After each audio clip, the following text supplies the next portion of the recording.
It is a happy idea to marry while we are young, a fine thing, a good thing, a pleasant duty indeed to marry the woman of our choice at a time of life when both are at an age when adjustment is natural and lasting loyalties are implanted in our hearts and minds for all time. We make a sad mistake when we postpone so important a step just for the sake of becoming a rich man first, so that our bride-to-be may step into luxurious quarters and never have to lift her dainty hands except to sip from the glass of nectar we have set before her. The average mortal is likely to be very fat and much over 40 before he can make an offering according to his first generous impulses, and the chances are he will never reach the goal in his life.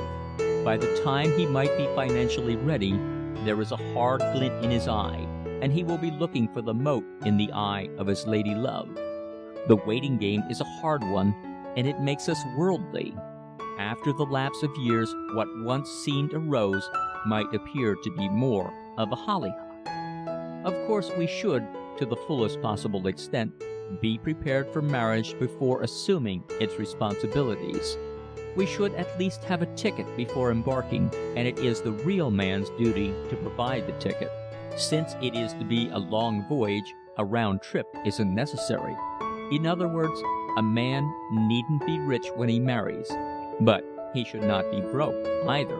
A few days after the honeymoon, lack of funds is too hard a test for matrimony to bear nobly.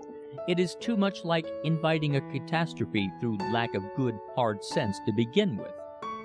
It shows poor generalship at the very start, and there is the liability of causing great distress and hardship to a tender-hearted little woman.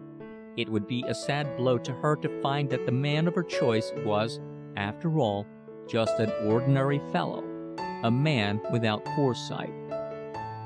Marriage is a serious business, and usually we concede that point in the beginning. However, this is not aimed as a blow at life's greatest romance.